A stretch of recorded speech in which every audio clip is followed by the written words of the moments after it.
성탄절입니다. 옆 사람에게 인사하시겠습니다. 메리 크리스마스. 예, 잘 나오셨습니다. 이렇게 성탄절과 주일이 겹치는 해가 드문데 이번에는 성탄절과 주일이 겹쳤습니다. 주의 사자가 요셉을 설득할 때, 그런 제목의 말씀입니다. 성탄절은 온 세계가 축복하고 축하하는 절기입니다. 성북구의 어느 언덕을 도는데 절 앞에 예수의 탄생을 축하합니다. 이렇게 현수막이 걸려 있었고요. 세계에서 가장 비싸고 큰 크리스마스 트리는 이슬람권에 있고, 또 불교 국가인 캄보디아에서도 어제 성탄절 행사한다고 거리가 한산했다는 그런 얘기를 들었습니다.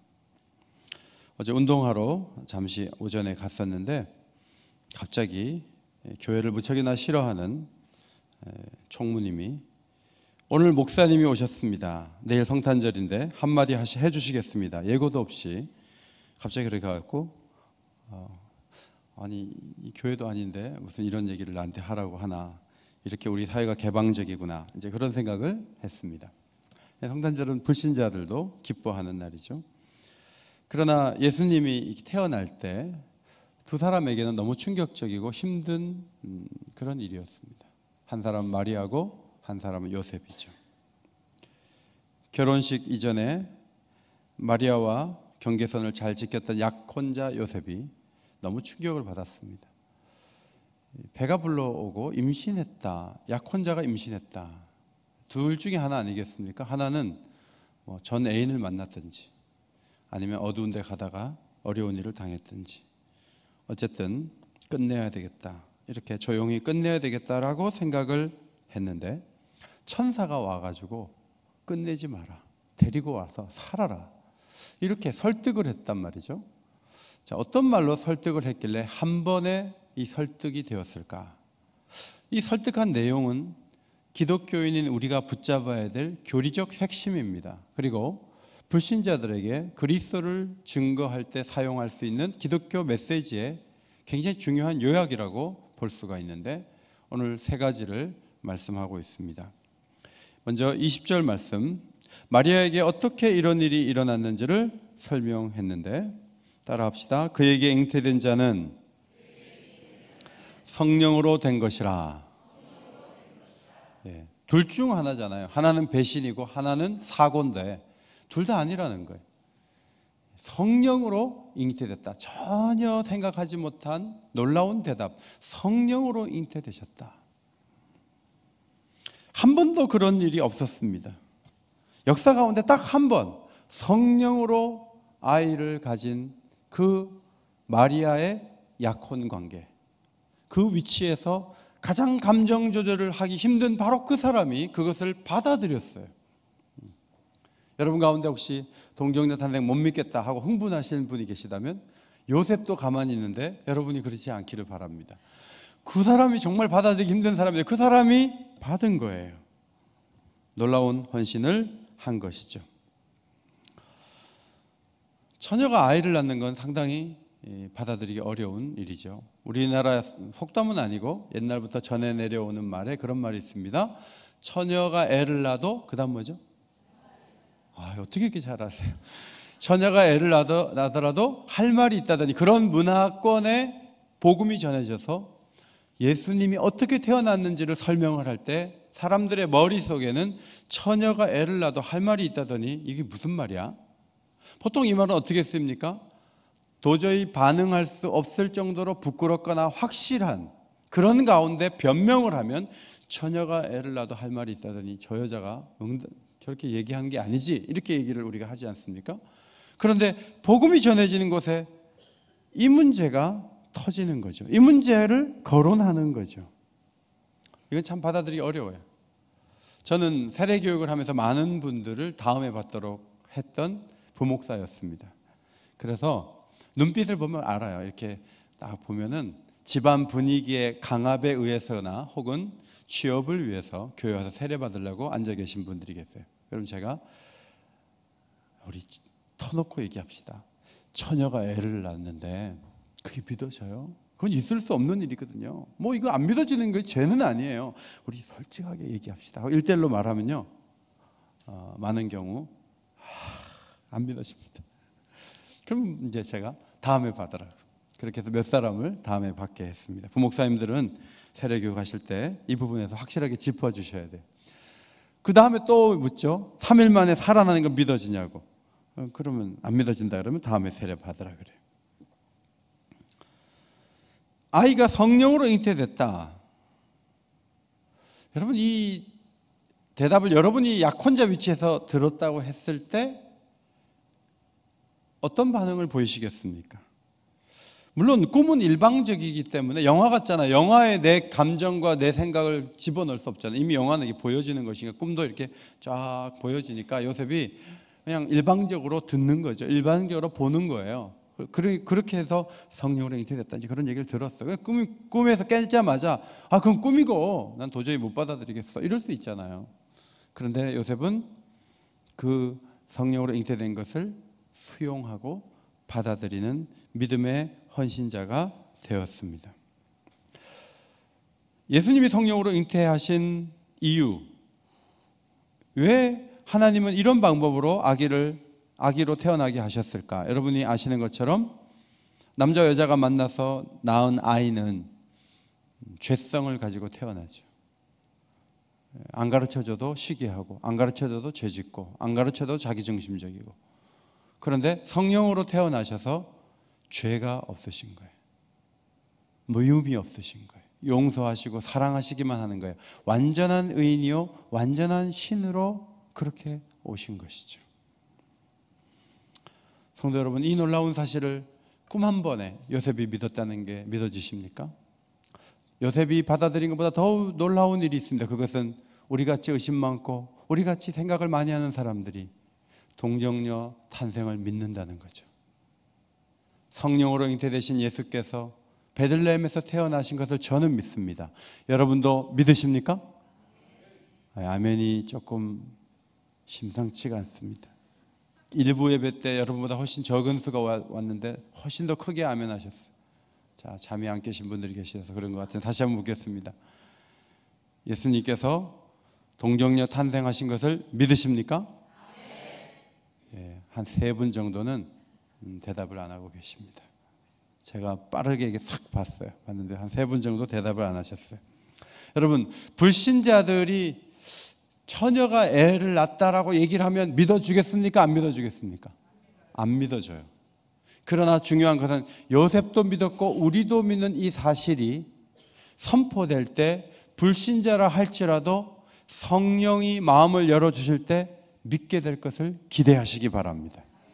우리가 그 믿음 가지고 새해에는 예수님이 태어나신 일을 부끄러운 일로 여기지 않고 이 사실이 중요하고 이 사실이 선포되어야 될 진리라는 것을 붙잡고 전할 수 있는 저와 여러분 되기를 간절히 소원합니다. 저는 어제 한마디 하라 그래서 그랬어요. 이제 이 설교 준비를 하다 나갔기 때문에 모두가 즐거운 성탄절이지만 2000년 전에 당사자인 2사람에게는 굉장히 힘든 문제였습니다.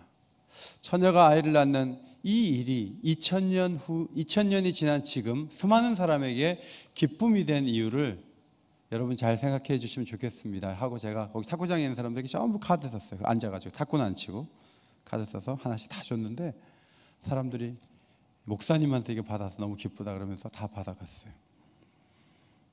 이 사실을 계속 전해야 되겠다, 그런 생각을 하게 됩니다. 21절 말씀입니다. 21절, 과연 이 아기는 누구인가 하는 것인데 천사가 얘기해 준 것이죠. 21절 성경 보시고 같이 읽겠습니다. 시작. 아들을 낳으리니 이름을 예수라 하라. 이는 그가 자기 백성을 그들의 죄에서 구원할 자이심이라 하니라. 아들을 낳으리니 이름을 뭐라 하라? 자, 아이 이름 누가 짓습니까? 아버지가 짓죠. 근데 요셉에게 이름 지을 기회를 주지 않았습니다. 왜냐하면 그 아기의 아버지, 엄밀한 의미의 아버지는 성부 하나님이시기 때문에 하나님이 이름을 지어 놓으셨습니다. 이름을 예수라고 지었습니다. 구약시대에 예수와 같은 의미의 이름이 2가지 이름인데, 하나는 여호수아라는, 여호와는 구원이시다.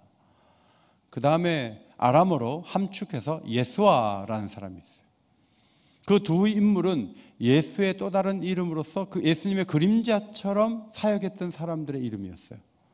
이번에는 이 아기를 예수라고 표현을 하는 것이죠. 그는 자기 백성을 죄에서 구원할 자라는 의미인 것입니다. 하나님께서 이 세상을 구원하시기 원하셨는데 아기를 보내서 구원을 하시는 거예요.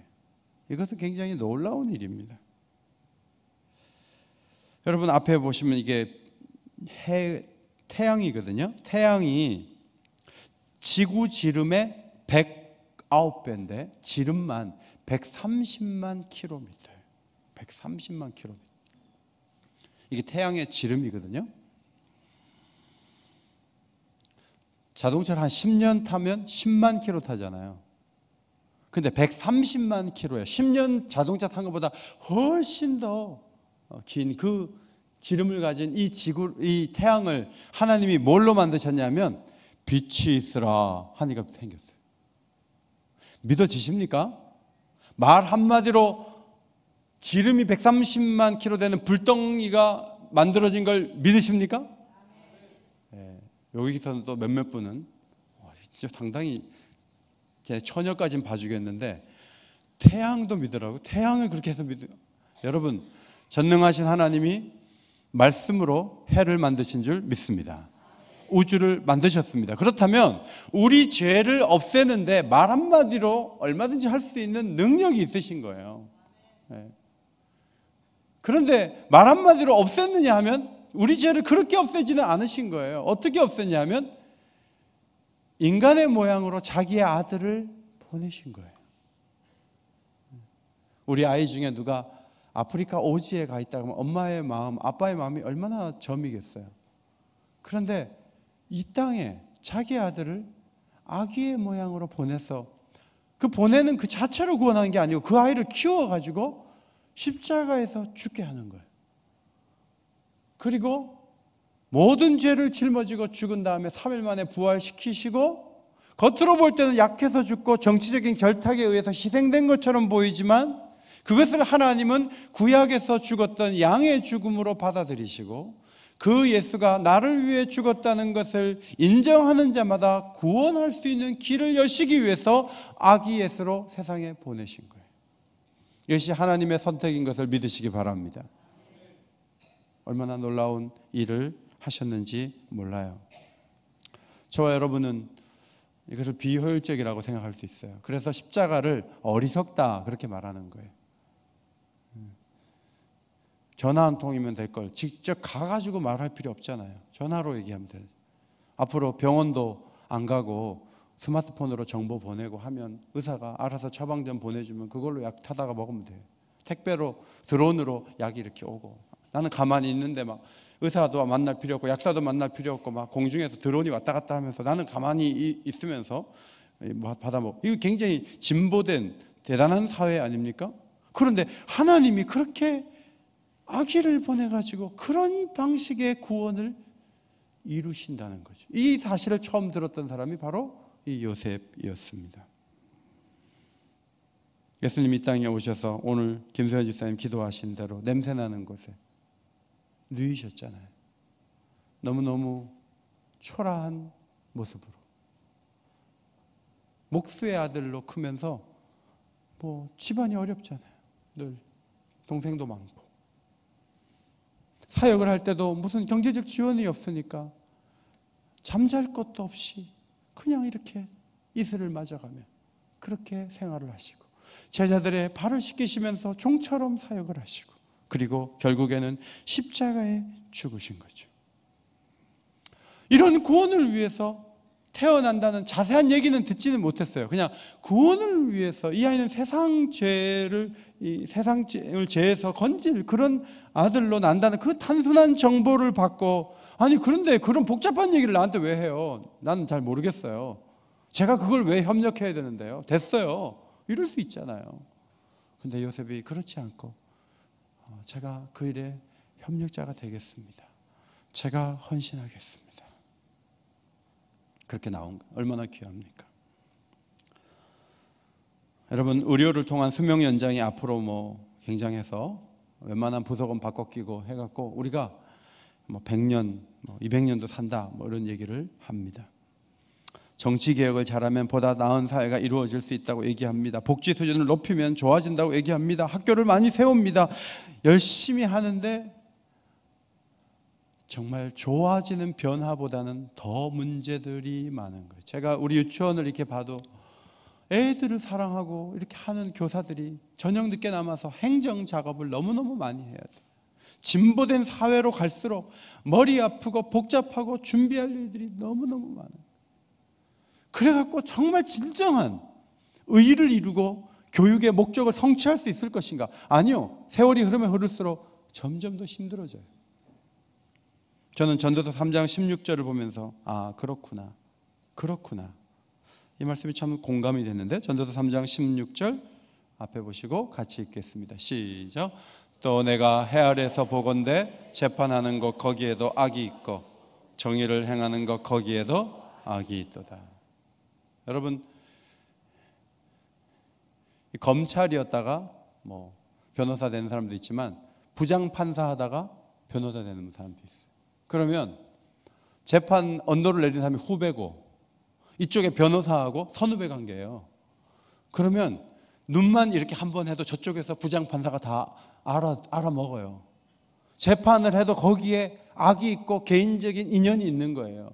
정의를 행한다고 막 하지만요, 그 뒤에 뭐가 있는 거예요. 오늘 세상의 흐름을 그렇게 보지 않고 마치 그것이 정의이고 저들이 다 옳고 이쪽은 다 틀린 것처럼 보는 것은 얼마나 허황된 것인지 몰라요.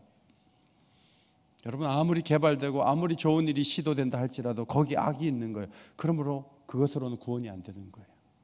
그러나 완전한 인간이요 완전한 신으로 오신 예수께서, 완전한 죄가 없는 그분이 우리를 대신해서 십자가에서 죽으신 그것은 우리 모두를 구원하는데 충분한 하나님의 조건이 되는 줄 믿습니다.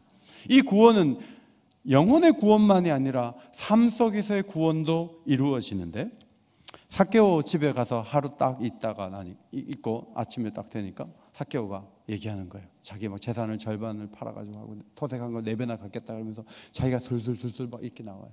저는 그거 보면서 요즘에 막 확고한 죄인이라고 우리가 보는 몇 사람이 있잖아요. 그분들이 재판정에 나서 다 아니라는 거예요. 공소사실 다 부인, 100% 부인해. 부인할 수 없는 어떤 증거를 내밀어도 아니라는 거예요. 기억이 없다는 거예요. 그렇지 않다는 거예요. 근데 증거를 딱 보여주면서 그걸 근거로 해서 감옥에 집어넣어버리는 거예요. 들어가면서 난 죄가 없다 막 이렇게 얘기하는 거예요. 그런 거에 비하면 예수님은 얼마나 놀랍습니까? 아무리 의술이 발달해도 참 어려운데 12해를 혈우병으로 앓은 여인이 이 옷가를 터치하기만 해도 나을 수 있다 했을 때, 터치했을 때 예수님이 그 여인에게 말씀하셨죠. 내 믿음이 너를 구원하였노라. 내 믿음이 너를 구원하였다. 이 병에서 건지는 걸 말하는 거예요. 어떤 사람은 외로움에서 건지고 어떤 사람은 죄에서 건지고 많은 곳에서 건지시는데 정작 자신은 십자가에 죽는 거예요. 그래서 사람들이 손가락질하면서 얘기했어요. 남은 구원하였을 때 자기는 구원할 수 없도다. 그가 이스라엘의 왕이로다. 지금 십자가에서 내려와 봐. 그래. 근데 못 내려오시죠. 안 내려오시죠. 양처럼 그냥 달려있는 거예요. 옆에서 보면 약해서 죽었고 억울해서 죽었지만 하나님은 그 죽음을 우리를 대신하는 죽음으로 간주하시고 그 죽음을 내가 죽어야 될 죽음으로 간주하는 자들마다 구원을 주시는 줄 믿습니다. 지난 주간에도 장례가 있었는데요. 예수님의 부활이 왜 중요한가 하면, 고인이 믿었던 그리스도의 부활이 왜 중요한가 하면 고인이 부활하는데 그리스도의 부활이 첫 열매가 되기 때문이다. 그런 말씀을 전했습니다. 요셉은 구체적인 거 잘 모르지만 어쨌든 헌신하고 협력을 한 것이죠. 저와 여러분이 지금 마음속에 꼭 새겨야 될 것인데 그건 뭐냐면 이 세상을 구원할 소망은 예수님 한 분밖에 없다는 거예요. 아멘입니까? 그 무엇으로도 안 돼요. 초가집을 기와집으로 만들고 좁은 길 넓힌다고 해서 구원이 오는 게 아니에요. 구원은 예수 그리스도 한 분으로만 가능하다. 이 사실을 선포하시기를 바랍니다. 지난번에 세미나 갔을 때 제가 충격받은 것은 동성애자 2명, 레즈비언 2명이 나온 사건이었어요. 두 사람은 다 남자들에게 학대를 당한 여자들이었습니다. 두 사람이 부부였어요. 교회 사촌 언니라고 데리고 와서 등록을 해서 4년 다니다가 예수님을 인격적으로 만났을 때 우리가 더 이상 이 관계를 지속하는 것은 옳지 않다. 여기서 정리를 해야 된다. 두 분이 서로 말씀 보다가 정리를 한 거예요. 그리고 교회는 그들을 용서해주고 수용했어요. 그래서 각 곳에서 사랑방 성기미를 하고 있는 거예요. 여러분, 예수님을 만나지 못했을 때 동성애자들은 국회의원들에게 하루에 1000건이 넘게 문자 메시지를 보내서 법안에 합의하도록 압력을 가해서 미국에서도 성공했고 유럽에서 성공했고 한국에서도 앞으로 그렇게 할 거예요. 그러나 그리스도만이 죄에서 건지고 잘못된 습관에서 건지고 잘못된 가치에서 건지고 참된 구원자로 우리를 치유하시고 새롭게 하실 것을 믿으시기 바랍니다. 22절과 23절, 이 일은 언제 계획된 것인가? 이사야 선지자의 말씀을 천사가 말했죠. 23절, 보라 처녀가 잉태하여 아들을 낳을 것이요 그 이름을 임마누엘이라 하리라 하셨으니 이를 번역한즉 하나님이 우리와 함께 계시다 함이라. 이사야는 예수님이 오시기 전 700년 전 사람이었어요.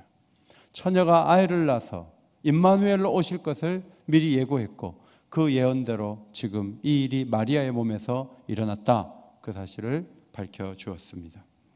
창세기 3장 15절에 여자의 후손은 내 머리를 상하게 할 것이요 21절에 가죽옷을 지어 입혔다. 이런 말씀은 원시복음이라고 하는데 누군가 죽어서 수치를 가린다. 가죽옷을 입는다.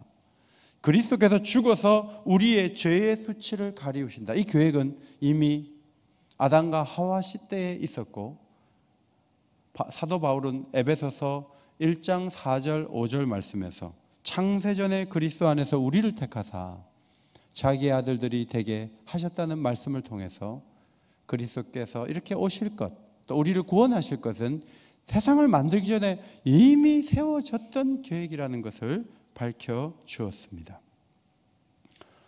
요셉은 하나님의 계획을 수용했죠. 저의 계획과 여러분의 계획과 하나님의 계획이 있어요. 중요한 것은 하나님의 계획이 이루어지는 것입니다. 언제 행복한가 하면 하나님의 뜻을 알고 하나님의 계획 속에 포함되어 살고 하나님의 계획을 따라 사는 게 중요한 거예요.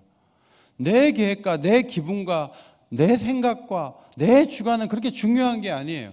정말 중요한 것은 내가 좀 손해를 보고 힘들다 할지라도 하나님의 계획이 이루어지는 것이고 하나님의 계획에 동참하는 것입니다. 아멘입니까? 요셉은 그런 의미에서 위대한 사람이에요. 하나님이 오래전에 선지자를 통해서 계획을 했고 너를 통해서 이루겠다 했을 때 그걸 그대로 받아들이고 마리아 데려오기를 무서워하지 않고 그를 데려오고 아이를 낳기까지 동침하지 않는 절제력을 보여주었습니다. 오늘도 하나님의 계획이라면 물불을 가리지 않고 헌신하는 사람이 필요합니다. 연변과기대 김진경 총장이 계신데 미국에서 20년 가까이 활동했던 기업인이었습니다. 미국 시민권자입니다. 그런데 중국에 강의를 한번 하러 갔다가 중국에 내가 필요하구나. 하나님의 계획을 보았어요. 그래서 중국의 당국자들에게 제가 대학을 하나 세우고 싶습니다. 그러니까 많은 중국인들이 베이징에 세우십시오. 광저우에 세우십시오. 큰 도시에 세우십시오.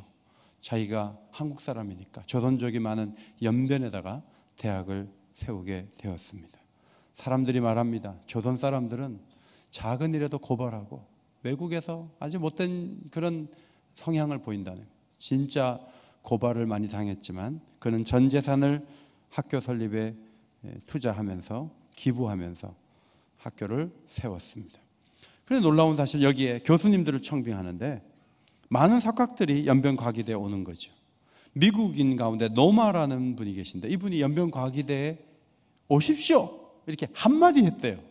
근데 이 외국인이 갑니다 그리고 오셨대요. 여러분, 그 처음 만들어진 학교에 월급도 제대로 안 주고 다 그 후원금 받아갖고 가서 강의한 학교에 누가 말 한마디 오겠어요. 그런데 말 한마디에 왔다는 거죠. 정태규라는 재료기계 자동화학부 교수도 함께 가자 뭐 이런 말 한마디에, 김진경 총장의 말 한마디에 첫째 아이는 그때 2000년도에 2살이고 둘째는 뱃속에 8개월 된 애가 있는데 아내를 데리고 와가지고 몇 년 일하다가 췌장암을 앓았어요. 그 암 치료를 받는데 조기 발견을 해서 완치 판정을 받을 때까지 몇 년이 걸렸어요. 완치 판정 받자마자 다시 중국에 들어가서 과기대에서 풀타임으로 강의를 하고 있죠. 제가 그런 모습을 보면서 야, 이게 다 요셉이다. 말 한마디 어떻게 그렇게 자기 인생을 바꿀 수가 있을까? 이 간증이 사랑주의라는 책에 있는데 이 책을 제가 읽으면서 하나님 마음이다. 이게 하나님 마음이다. 여러분, 미국에 살고 싶지 누가 중국 가 살고 싶겠어요? 베이징 같은 큰 도시 살고 싶지 누가 연변 같은 곳에 가고 싶겠어요? 연변에서 학교가 잘 됐어요. 2009년도에 평양에 과기대 또 세우는 거예요. 그리고 평양에 갔다가 사형언도까지 받았어요. 김진경 총장이. 지금도 총장, 평양 과기대 총장이 김진경 교수님. 요셉 같은 사람이에요. 한 번은 연변과기대 학생이 휴일에 술을 먹고 패거리 싸움에 가담했다가 칼로 누구를 찔렀어요. 학생이. 경찰서 간 거예요. 그 얘기를 듣고 총장님이 경찰서를 찾아갔어요. 내 학생이 죄를 지은 것이 이 학생 한 사람의 잘못이겠습니까? 이것은 총장의 잘못이고 이 학생을 가르친 교수들의 잘못입니다. 이 학생에게 죄를 묻기 전에 저에게 책임을 물으십시오 하면서 학생을 막 잡아내놓고 자기가 들어가려고 그러니까 경찰이 말리죠. 그리고 빈손으로 돌아왔어요. 학교에 돌아오자마자 공안국, 사법국, 검찰원, 탄원서 막 올리는 거예요. 내용이 뭐냐면 이 사건은 내 문제고 우리 학교의 교육의 실패를 의미하는 거니까 그 학생 대신에 나를 옥에 넣어달라는 탄원서를 막 넣는 거예요. 그러니까 경찰들이 세상에 지금까지 경찰 일을 이렇게 해도 이런 일은 없었다는 거죠. 그래서 그들이 회의 결론이 뭔지 아세요? 감옥에 넣는 것보다 학교에 두는 것이 선도라면서 훈방 조치했는데 이 학생이 얼마나 열심히 공부를 하고 졸업을 해서 좋은 직장에 취업을 하고 좋은 사회인이 되었다는 것이죠. 연변과기대는 중국의 2600개 대학 가운데 100개 중점 대학 안에 들어와 있다고 합니다. 성탄절은요, 저는 무조건 좋아하고 축하하는 날이라기보다도 요셉을 묵상하면서 제가 느낀 것은 하나님이 우리를 설득하시는 날이 되면 좋겠다, 그런 생각을 해요. 지금까지 너는 이런 생각을 갖고 있었지만 그 생각이 아니거든. 생각을 좀 바꾸면 좋겠다. 너 앞으로 이렇게 하면 좋겠다.